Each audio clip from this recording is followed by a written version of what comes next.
My friends, I have some really exciting news. So last year, we had over 25,000 women go through my popular Week of Challenge.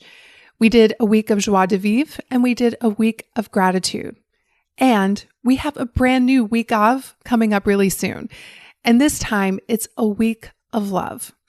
This is going to be a 5-day challenge with simple practices to help you add love back into your everyday life. Because when you love life, it starts to love you back. Love is always available to us. And yet, when we're in a state of resistance and fear and scarcity, we really do block ourselves from feeling that ever-present energy of love. And not to mention that everything you want is found in that space of love. So if you want to join us for this fun challenge, and also, did I mention I'm giving away a box of love filled with things that I can't imagine my life without. Head over to FrenchKissLife.com/love, and I cannot wait to see you in the challenge. Bonjour, and welcome to the French Kiss Life podcast, where personal development meets style. I'm Tanya Lee, certified master life coach and the hostess of this party where we explore how to live artfully and well. Each week, I'll be sharing inspiring stories, practical tips, and timeless wisdom on how to elevate the quality of your everyday and celebrate along the way. Let's dive into today's episode. What is happening, my friends? I missed you. I know it's only been a week, but what a week it has been. So I am still in the South. I'm actually sitting in my parents' house, and I have this very strange picture of me from when I was like 17 over my bed. It's so interesting seeing that younger version of myself. And wondering like what was going on in her mind then, and thinking about who I was at 17 versus who I am today. And I keep telling my mom, I'm like, why don't you replace that with a newer picture of me?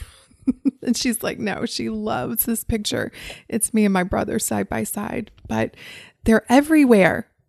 All of these different versions of me are everywhere. And so it's actually been a lot of fun to sort of go down memory lane and to think about my life and just how it's shifted and transformed and changed throughout the years through the power of the work that I teach.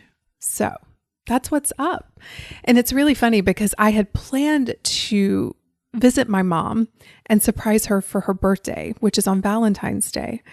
And many of you know, especially if you listened to last week's podcast, that we got a call that my dad was really sick. And so I just got here immediately, like within 12 hours. So I didn't get to surprise my mom, but I've been able to spend even more time with them, which I've loved. And I know that they've really appreciated as well. And when I leave here, I'm actually driving to Charleston. I'm going to be down there for a few days filming some really fun stuff for French Kiss Life. And then after being away for a month, I get to go home and see my boys, Glenn and the doggies. And I miss them so, so much. I really, really do. But we're always where we're supposed to be. I think that is one belief that just has helped me relax. I don't know about you all, but I used to be the kind of person that no matter where I was, my brain was always trying to convince me that I was supposed to be somewhere else. So for example, I would be sitting here with my parents, but not really present with them because my mind would be telling me, you should be home with your dogs, or you should be with your daughter, or you should be working. And now I've just embraced the belief that I am always where I'm supposed to be. And so if you struggle with that, thinking that you should be somewhere other than where you are, please borrow my belief and just try it on and see how it fits. It is time for a community spotlight. This is the part of the show where I get to highlight someone in the community who has benefited from the French Kiss lifestyle. And today's spotlight is on Nadine. She left me the most beautiful review, and I'm so excited to share it with you. Here's the title: Licking Windows and French Kissing Life. Dear Tanya, the French word for window shopping is lèche vitrine, which literally translates to licking the windows. This one word sums up exactly why I love France and probably why you do as well. The French openly express their passion for life and have a way of revealing the beauty and artistry inherent in the mundane. Tanya, you have that gift as well, and you lovingly package it up with a luxurious satin ribbon and deliver it with genuine integrity and authenticity to those of us who choose to French kiss life.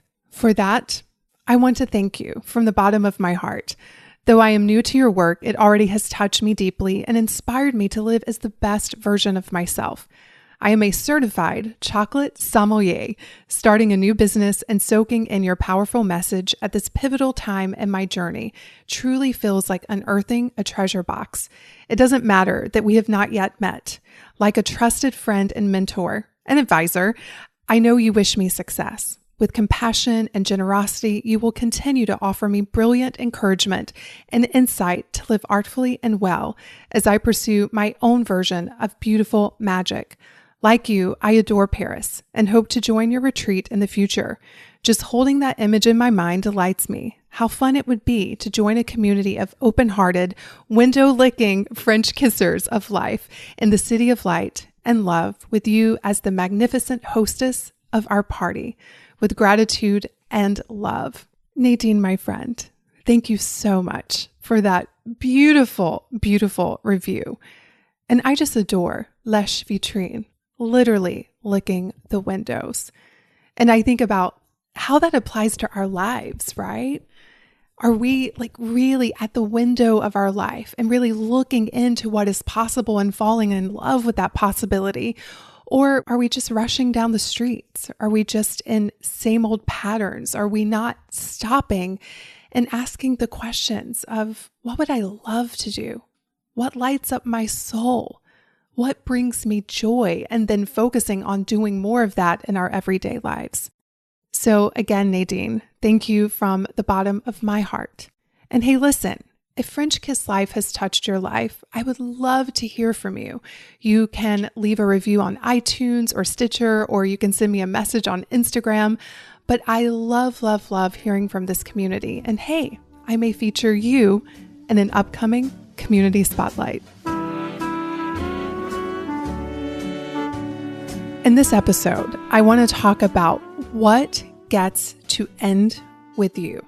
And I was actually inspired to talk about this after reading a book that I think was recommended by Reese Witherspoon called It Ends With Us. And I'm not going to tell you what the story is in case you decide to read it. But basically, it's about ending familial patterns. And since I've been home, I've been thinking about what I decided was going to end with me. Because the way life works, if we're not aware and we're not mindful, is that belief systems get passed down through the generations. And again, if we're not aware and cognizant, we can continue to pass those belief systems onto our children and then our children onto their children. And inevitably, we're going to pass down belief systems, but we need to be mindful of them. Is this a gift you want to hand to your child? Is this a gift you want to hand to a family member? Or is it just a mindless passing down of beliefs that don't serve anyone? And so for this episode, I have to tell you all, I have absolutely no notes, and I'm trusting that what is meant to flow through me will flow through me. But I want to talk about it in two different ways. The first one is breaking belief patterns, and then the second one is neutralizing the energy. So let's talk about the first one. Every single one of us has belief systems that most likely were passed down from our families, and maybe through generations, right? So maybe the belief systems are around money. Maybe the belief systems are around health. Maybe the belief systems are around career. Maybe the belief systems are around relationships. But some of the belief systems that I've been uncovering and thinking about since I've been here is one of them being around lack. There is only so much money that you are able to create and to have in your lifetime. And rightfully so, like my parents, if you think about where their parents came from, I mean, they lived through the Great Depression. Like money was not an abundant resource for them. And so what often happens, and we've talked about this in previous episodes, but we look around at what is based on the past, and we keep repeating that over and over and over again. But I know for me, like early on, when I was working as a nurse, I knew I wanted to see what was possible. I knew that I had this one life and I wanted to see how much life I could live. And part of that was around money. What am I capable of creating? How much value can I put into the world that will then be compensated back into my life? And that required that I break the pattern and the belief systems around money. Now, in other ways, my family was so rich. Like we were so rich in love. We were so rich in community. We were so rich in many ways. But when it came to money, that was definitely one area where the belief system was around lack and scarcity. There was only so much that was available to us. And I decided that gets to end with me. I do not want to continue to perpetuate that belief system and pass that on to my daughter and then to her children and then to her children's children. I wanted that to end with me. Another belief system and pattern that I decided was going to end with me, and it's one that I'm not proud of, but in just being honest, it was a part of my culture growing up in the Deep South. And fortunately, it wasn't in my immediate family, but outside of that, it was very prevalent. And that was racism. I remember, I went to a school that was mostly African American.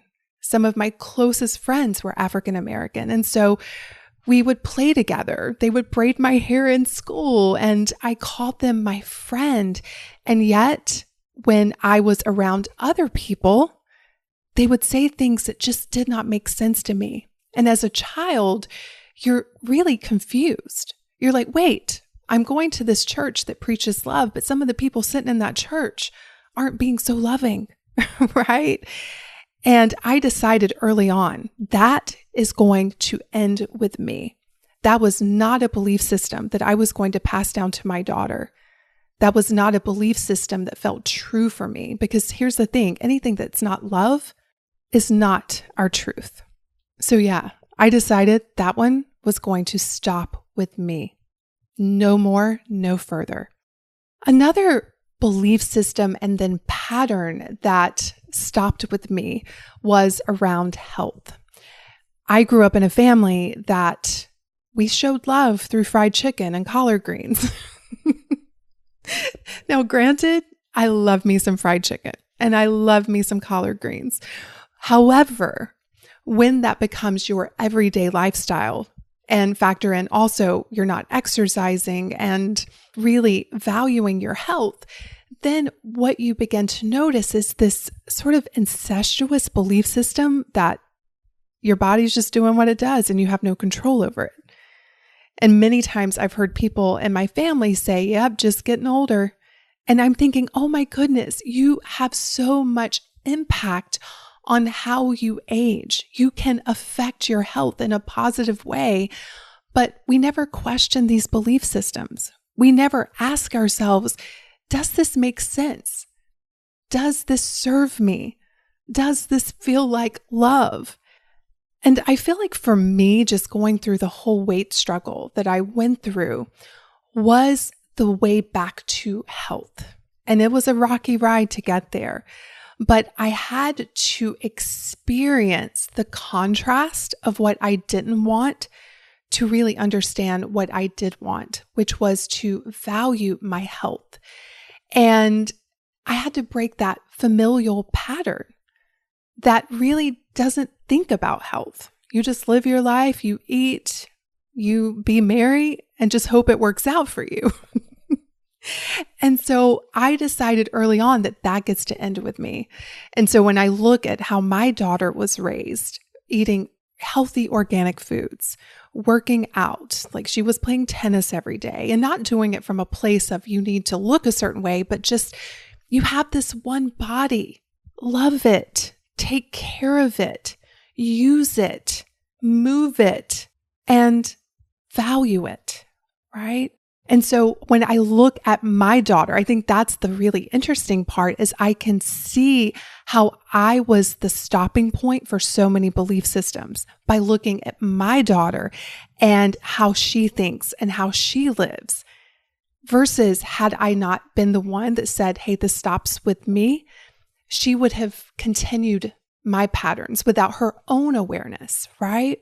And so when I'm coaching women, so many of the things that I coach them around are these belief systems that were passed down to them. And so when they come to work with me, they're having to question everything that they thought was true for their entire lives. And as someone who has done that, I know that it is hard.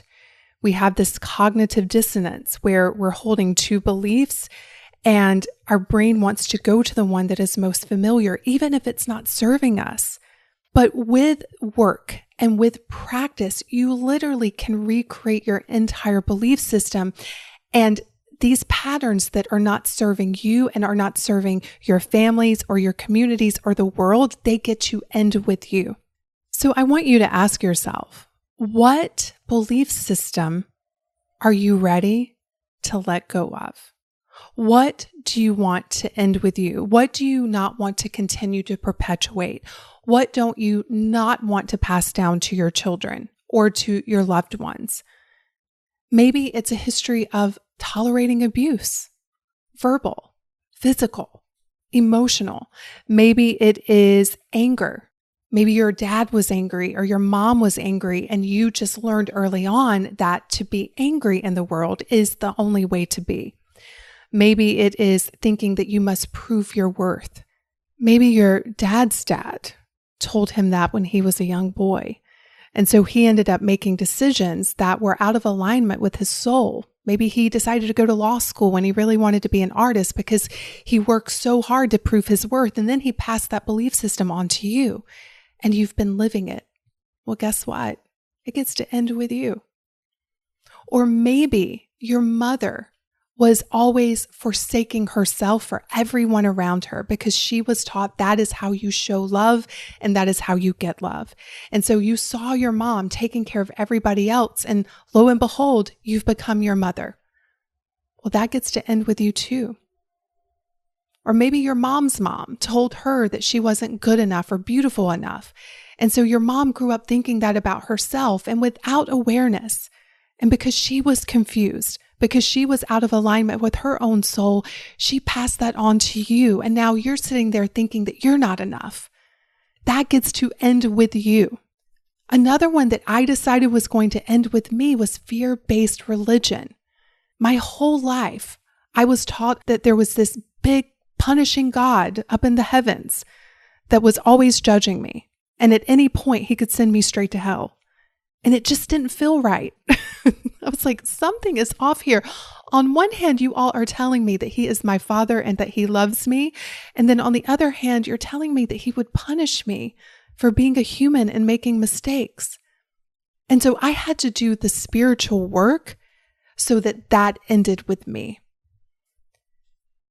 You will know what needs to end with you because you'll know based on how your current belief systems make you feel. As my mentor, Martha Beck, says, if it tastes like freedom, it's your truth. And if it doesn't, then it's not. And so for me, thinking about this God that was going to punish me at any moment didn't feel like freedom. I was always afraid. I was always scared. I was always trying really hard not to make mistakes or to be a bad girl. There's no freedom in that. Because part of life is being human and making mistakes, right? So again, I decided that is going to end with me. I am not passing along that fear-based version of God to my daughter. And now I look at her and she has like such a different belief system than what I grew up with. And the reason why is that I decided it was going to end with me. You know, I was coaching a client recently and she was talking about her weight. And her story was her mother struggled with her weight. And her grandmother struggled with her weight. And her great-grandmother struggled with her weight. So she had this story that this is just the way it is. It's in my genetics. everyone has struggled with their weight. And I told her, I'm like, yeah, and it gets to end with you. And I just have to say this. I think about my daughter, and as I was just saying, she has a very different belief system than what I had growing up. And still, as much as I've tried, there will most likely and hopefully be things that she says, this ends with me. Because I want her to even question what I have taught her. I want her to learn to think for herself and to decide what feels like her truth. And I really believe with our parents and our families that they're always doing the best they can with what they know and from their experiences. And so this is not about blaming anyone. This is not about saying, hey, it's your fault that I'm this way. No, that doesn't serve you at all. This is about accountability. This is about you deciding for yourself what you will continue and what gets to end with you. So we've been talking about generational patterns, right? So things that have been passed down through the generations and that you get to decide ends with you. But there's also the daily things that get to end with you. So a great example is I often get very unkind comments on the interwebs. I shouldn't say often. It's not that often. But yeah, sometimes people will come along and it's not even constructive feedback because I welcome that. Like it's just hateful. And in that moment, I can perpetuate the energy, right? I can start arguing with people. I can start blocking, deleting, which I do sometimes. If it's really nasty, I'm like, okay, you got to go. However, I can do that with love and I can neutralize the energy. And so one of the things I love to do is every time I have one of those comments come at me, I will immediately go and leave a positive comment for someone else. Maybe I leave a positive review. Maybe I just text a friend and tell them how much I love them. That energy gets to stop with me. I don't have to become bitter. I don't have to become hateful. I don't have to become scared. I don't have to become worried. It gets to end with me. And so even in our everyday interactions, when you may have negative energy coming at you, you get to decide, hey, this gets to end with me. I'm going to replace fear with love. I'm going to replace lack and scarcity with abundance. I'm going to replace sadness with joy. It literally gets to end with you. Newton's third law of motion says that every action has an equal and opposite reaction. So if someone comes at you with hate and then you push back with hate, you're caught in this force that no one wins, right? However, there is another option. And they teach this in Aikido where you don't fight. You don't use resistance. You let the other person use their own resistance to hurt themselves, meaning you know how to contort, move yourself to sort of get out of the way, and you don't offer resistance to whatever is coming at you. And we get to do that in our everyday lives. It gets to stop with us by us not resisting it, but by us choosing to replace it with something that's much more useful to ourselves. And so the next time you have an interaction with someone who, they say hurt people, right? So you have an interaction with someone who is hurting, you have a choice. You get to engage in the hurt by hurting yourself with your own words and your own mind based on what they did. You get to try to hurt them back by retaliating and saying things that you'll maybe regret later, or it gets to end with you, my friend. And the way you do that, and I talk about this in one of the previous podcasts where I talk about how 5 seconds can change your life, you have that brief moment where you can decide how you want to respond. You have that moment where you get to decide if you're going to perpetuate this energy or if it's going to stop with you. And that is how you neutralize the energy. There's no longer something to fight against. There's no longer something to beat yourself up with. It really gets to end with you. And so again, I want you to ask yourself, what is going to end with you? What are you no longer going to pass down and perpetuate and carry the burden of? Because it literally comes down to a choice and then a daily practice of that choice. It is time for a j'adore. This is the part of the show where I get to share something that I love with you. And since I'm at my mom's house, I was reminded of one of my favorite j'adores. I can't believe I haven't shared it with you yet because my mom literally buys me one of these about every other season because I love them so much. And because she has one in her living room and I've been cuddling up in it, I was like, oh, I have to share this with you. But it literally is the most cozy blanket I've ever had. And again, I love them so much that my mom knows every other Christmas I want one of these blankets because I wear them out, although they do last a long time. And I've even been known to pack them for travel. Because if you want to upgrade your travel experience, having a really nice blanket versus those, I don't even know what they're made of, that they hand you in the airplane, you want to have one of these.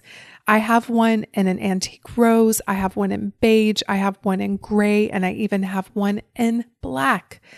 And so it is called the Cozy Chic Throw. You have to go check it out. Head over to FrenchKissLife.com/blanket to see what I'm talking about. Have a great week, everyone. I can't wait to see you in the next episode. Cheers. If you enjoyed this episode and you want to dive even deeper into the French Kiss lifestyle, let's start with a makeover, a mindset makeover. You can download my free training, The 3 Mindset Makeovers Every Woman Needs, by visiting FrenchKissLife.com/mindset. Because after all, mindset is the new black.